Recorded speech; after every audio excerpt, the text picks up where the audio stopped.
Allez, on commence cette série de vidéos avec les bougies japonaises.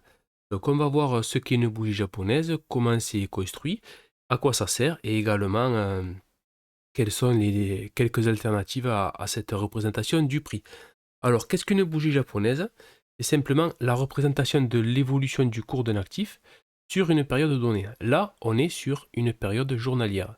Ça veut dire que chaque bougie va symboliser l'évolution du prix de l'actif. Ici, on est sur euro-dollar, l'euro USD. Donc, chaque bougie symbolisera l'évolution du prix de l'euro USD sur une période d'un jour.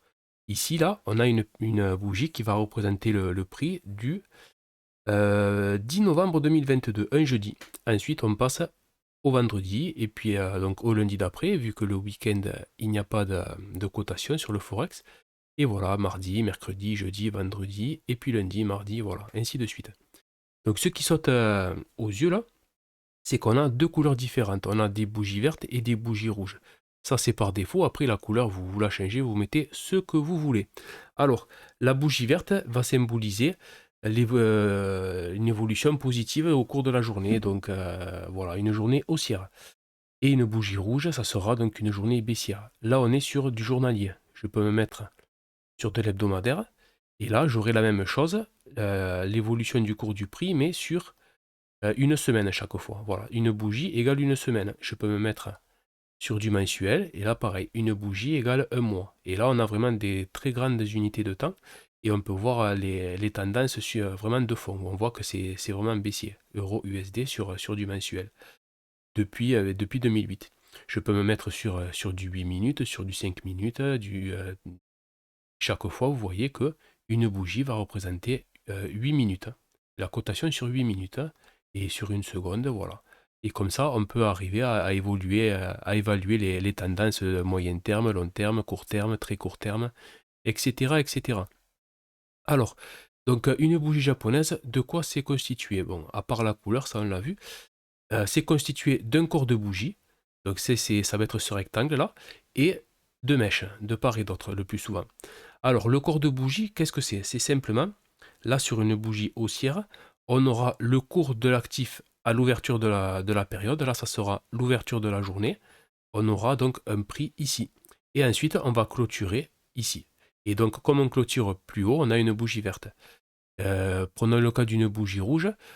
Celle-ci, par exemple, on va commencer la journée ici. Et c'est le contraire, on va clôturer plus bas. Donc, comme on clôture plus bas, la bougie est rouge. Tout simplement. Et ensuite, donc, on a les mèches.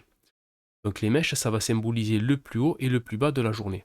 Je vais essayer de vous prendre des mèches, des jolies bougies, pour que ce soit assez clair. Voilà, celle-ci est pas mal. Donc, qu'est-ce qu'on a? On a le 16 juin 2022, on, on démarre la journée avec un prix ici à ce niveau. On fait un plus bas, ensuite on va faire un plus haut, et ensuite on clôture notre journée ici. Voilà, donc toujours pareil. Journée verte, donc l'ouverture est plus basse que la clôture. Et ensuite, donc, on a le plus bas et le plus haut de la journée. Si je vous prends une bougie rouge, celle-ci par exemple, on commence la journée ici, on monte, on descend et on clôture ici. Voilà. Ça veut dire qu'à chaque point, à chaque jour, on aura chaque fois 4 informations. Le cours d'ouverture, le cours à la clôture, le plus haut de la journée et le plus bas de la journée. Et bien sûr, si on a de grandes mèches comme ça veut dire qu'on a eu quand même de la volatilité.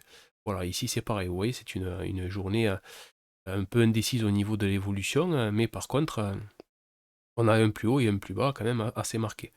Et parfois, on n'a pas de mèche en haut ou en bas. Voilà, comme ici par exemple. Ça, c'est une bougie pleine, il y a très peu de mèches. Voilà, il y a différents types de bougies, ça on le verra dans une autre vidéo. Et voilà, vous savez donc ce que c'est qu'une bougie japonaise. Alors maintenant, il y a d'autres alternatives à cette représentation du prix.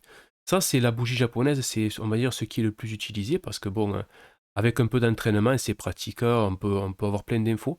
Maintenant, on peut très bien tout simplifier, représenter le prix sous forme de droite, comme ça. Et là, on aura à chaque point, on aura pareil une journée, vu qu'on est sur une échelle journalière, mais on n'aura que le cours de clôture. Donc on va se priver de beaucoup d'infos. Mais on peut également quand même voir la tendance de fond, clairement. On peut également représenter le prix sous forme de barres. C'est la même chose que pour les bougies. Mais voilà, on aura des barres vertes, des barres rouges, l'ouverture, la clôture, le plus haut, le plus bas. Mais ça sera sous forme de barres. On peut faire comme ceci également, mais bon, c'est comme une courbe en fait, c'est pareil. On a les Kenashi qui sont pas mal, on va dire que c'est fait avec des moyennes de prix, donc on a, ça fait des graphiques assez propres, on le voit quand même, du rouge, du vert, du rouge, voilà. C'est beaucoup plus propre que des bougies comme ça, où on a un peu de toutes les couleurs, mais voilà, ça reflète moins la réalité. Moi, j'utilise les bougies, voilà, c'est à mon sens le mieux, après chacun fait comme il veut. Voilà, cette vidéo est terminée, et dans la prochaine, on va voir un peu les différentes configurations qu'on peut avoir sur les bougies japonaises pour, voilà, certaines personnes en font des conclusions. Bon, moi, je m'en sers pas, mais c'est toujours bon de savoir. Allez, je vous laisse et à la prochaine. Si vous avez aimé, abonnez-vous, likez, partagez, enfin, vous connaissez la musique. Allez, bye bye.